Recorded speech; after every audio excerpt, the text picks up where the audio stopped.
въдица с бърз строй, ние ще изхвърляме по-лесно и на по-голяма дистанция. Позволява ни воблери, кренкове, позволява ни въртележки, позволява ни клатушки в този тестов диапазон. Той между другото отговаря тестовия диапазон ясно на заявения. Смисъл, обективно тестовия диапазон отговаря на заявение. Според мен няма разминаване в тестовия диапазон или то е незначително. Така, тази въдица съм си я взел с идеята да я използвам с стримери. Взех я полупараболик, защото стримерът, една относително лека примамка, ще го заметна много по-лесно с един полупараболик, отколкото с една бърза въдица. В същото време стримерът е лек, затова се взех въдица с по-малък тест. И така, какво не съм показал още? Не съм показал тежката артилерия, нещо, което заслужава внимание. Значи, това е модел на Сент-Корал, този модел се казва Премиер от серията Мъски. Това е въдица за джъркбейт. Въдица за джъркбейт. Надявам се, че се вижда колко мощна е тя, колко така дебела е бланката. Дължината на въдицата е 7 фута, това са 2,10 метра. Какво дават? Дават 30-65 либри влакно и 2 до 6 унции. 2 до 6 унции, това е 56-168 грама. 168 грама е тестовия диапазон на тази въдица. Защо я избрах такава? Избрах я такава с такъв тестов диапазон, защото искам да замятам примамки с тегло 100, 110, 120, 130 грама. В същото време тези тежки примамки на мен не трябва ресурс. В смисъл, ако сложа въдица с горна граница на теста 100 грама и заметна примамка, която тежи 100 грама, при невнимание от моя страна е възможно да има фалове. И затова е хубаво, особено при тия тежки примамки, да има известен ресурс, да кажем така 30-40-50% спрямо теглото на използваните примамки. Защо я взех толкова къса? 7 фута. 7 фута 2,10. Взех толкова къса, защото при джъркбейтите това са едни относително пасивни примамки. Те нямат толкова силно изразена собствена игра, в сравнение с едни кренкове, да речем. Та при джъркбейтите там се използват много туичингови техники, силни, резки техники, които създават, които искат по-къса въдица, за да позволи това по-голяма гъвкавост на риболовеца. Ако съм 2 метра, бих могъл да си взема и въдица 2,40, но аз съм 1,70 м и затова си взема въдица 2,10. Много хубава, мощна, силна, здрава палка. Успях да я отловя успешно наскоро, за което съм доволен. Така. Ето още нещо, което искам да спомена. Това е Сент-Корал, пак Премиер, пак на 7 фута, 2,10. Той е 10-20 либри и с тест 1/2 до 1 унция и половина. Това е от 14 до 42 грама. Може да кажем така, грубо, че това е малкият брат на тежката въдица за джъркове. Това е къса въдица, която аз взех с идеята да използвам за тежки повърхностни примамки. Но това е твърде тясно назначение на една въдица и сега си я ползвам основно при риболов от лодка. Ползваме за джигспининг от лодка. Тя е къса, позволява ми да работя добре от лодката, без никакви проблеми и в същото време има много сериозен тест, 14-42 грама, който ми позволява да представям различни по тегло примамки. Забележете строя на въдицата. Строя на въдицата е не бърз, а свръхбърз.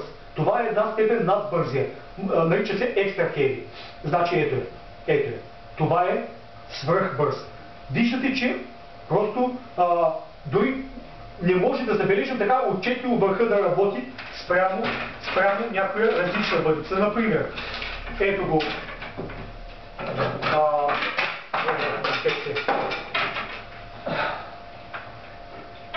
Така. Ето този 2,70 екскоспина. Вижда се отчетливо, това е средно бърз. Това дори не е бърза въдица. Тази е средно бърза. Вижда се как работи тя от дължината на планката. Средно бърза. Така, тази въдица е бърза. Тази е бърза. Тя все още вижда се, надявам се, че работи и с върхната си част. Така, вижда се това нещо в някаква степен. А тази въдица, уважаеми колеги, е яко колче което има своите добри страни. Супер колче, виждам, вярвам, нали, виждате добре как работи. Просто бланката не се изгъва на практика. Ето това, джърковата въдица, тя пък си е колче от всякъде. Направо мога да кажа, тояга сериозна. Това е направено целенасочено така и аз съм избрал целенасочено така. Значи, какво искам да кажа?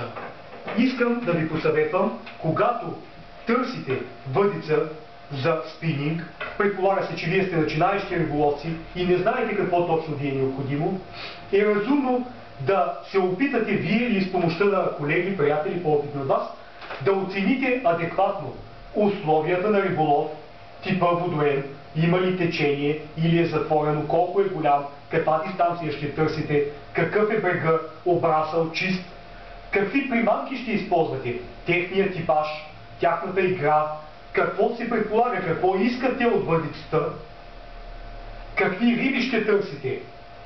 Щука, сом, распер, бяла риба. Различните риби се държат на различни места, имат различно поведение, искат в по-малка или в по-голяма степен различен типаж въдици. Избирате си някакъв модел въдица и след това избирате конкретното съчетание от параметри в този модел въдица. Казвате, искам въдица за какво? За джиг. Добре, окей. Значи, въдица за джиг 2070, тест 1540, 2040, строй средно бърз или бърз. Той ви дава ви по-добро засичане на рибата, по-добър контакт, по-добра чувствителност, по-добра връзка с приманката. Тук трябва да отворя една скоба. Чувствителността не е функция на модула на карбона, който е използван. Ако двете въдици са еднакви, в смисъл ако е използван еднакъв карбон, тази е по-бавна, тази е по-бърза, те и двете ще бъдат на една и съща степен чувствителни. Но строя на въдицата ни позволява ние да реагираме по-бързо, по-добре, по-ефективно на това, което се случва с приманката ни пред нас в реална ситуация. И така, избирайки въдица, трябва да мислите за дължината на въдицата, за нейния тестов диапазон на въдицата, за нейния строй на въдицата. Строя на въдицата е супер важен параметър. За теглото на въдицата. Въдицата трябва да бъде лека и вие да се чувствате комфортно с нея. След 3, 4, 5, 6 часа риболов да не усещате умора в ръката.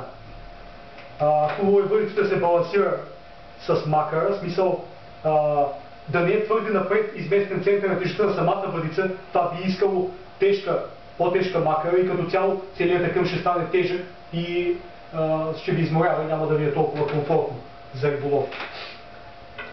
И така, искам да посъветвам повече внимание, повече въпроси. Задавайте тия въпроси навсякъде, в форумите, на колеги по-опитни от вас, в риболовните магазини. Един грамотен консултант в риболовен магазин трябва да може всички тези неща да ви ги обясни и да ви помогне, да ви насочи, ако вие сте начинаещ риболовец, да ви насочи към вашия избор, да ви улесни. Това е неговата цел и работа и по това се различават грамотните консултанти от другите. Така.